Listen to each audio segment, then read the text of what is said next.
আসসালামু আলাইকুম ফ্রেন্ডস, আজকে আমি করছি এক মজাদার খুবই সুস্বাদু এবং হেলদি রেসিপি চিকেন স্টু।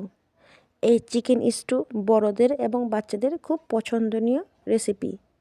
তাহলে চলুন আজকে রেসিপিটা আমি আপনাদের সাথে শেয়ার করি কিভাবে আমি চিকেন স্টুটা তৈরি করেছি। চিকেন স্টু করার জন্য আমি এখানে সব ভেজিটেবলগুলো কেটে রেখেছি। নিয়েছি আমি এখানে দুটো আলু, নিয়েছি আমি এখানে স্প্রিং অনিয়ন, গাজর, হাড়যুক্ত চিকেন, এখানে নিয়েছি আমি বিনস, নিয়েছি আমি একটা পেঁয়াজ কুচি, আর নিয়েছি আমি টমেটো কুচি। তাহলে চলুন রেসিপিটা আমি আজকে আরম্ভ করি। আমি এই রেসিপিটা প্রেসার কুকারের মধ্যে করছি যেন তাড়াতাড়ি করে সেদ্ধ হয়ে যায়। আমি এখানে ব্যবহার করেছি সরষের তেল, দিয়েছি আমি দুটো দারচিনি, এর মধ্যে দিয়েছি আমি সব চিকেনগুলো। চিকেনকে একটু নাড়াচাড়া করে নিয়েছি। এর মধ্যে দিয়েছি আমি কেটে রাখা সব ভেজিটেবলগুলো।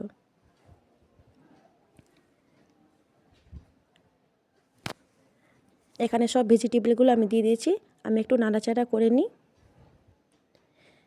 এর মধ্যে দিচ্ছি আমি 1 টিস্পুন গোলমরিচের গুঁড়ো, 1 টিস্পুন আদা রসুনের পেস্ট, আর দিচ্ছি পরিমাণ মতো লবণ।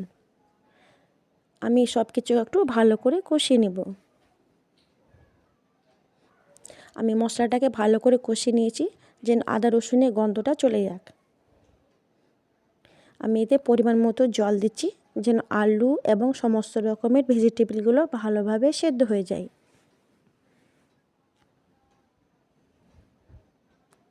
প্রেসার কুকারে ঢাকনটা লাগিয়ে 4টা সিটি হতে দেব।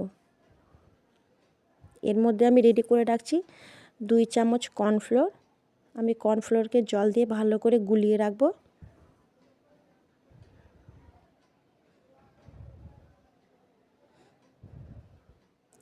এদিকে আমাদের 4টা সিটি হয়ে গেছে। দেখুন কি সুন্দর সেদ্ধ হয়েছে আলুগুলো।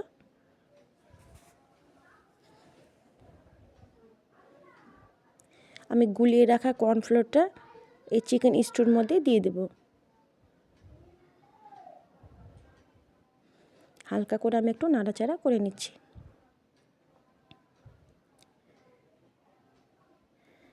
চিকেন স্টুটা কর্নফ্লোর দেওয়ার পর আমি 5 মিনিট একটু জাল দিব। এখানে 5 মিনিট জাল দিয়েছি। আমি এখানে 1 চামচ ঘি দিচ্ছি। আপনারা চাইলে এখানে বাটারও দিতে পারেন। রেডি হয়ে গেছে আমার চিকেন স্টু। এই স্টু খুবই স্বাদপূর্ণ এবং টেস্টফুল রেসিপি। আমার ভিডিও যদি আপনাদেরকে ভালো লাগে প্লিজ একটা লাইক করবেন, শেয়ার করবেন এবং সাবস্ক্রাইব করবেন। একবার এই রেসিপি অবশ্যই বাড়িতে ট্রাই করে দেখুন। ধন্যবাদ।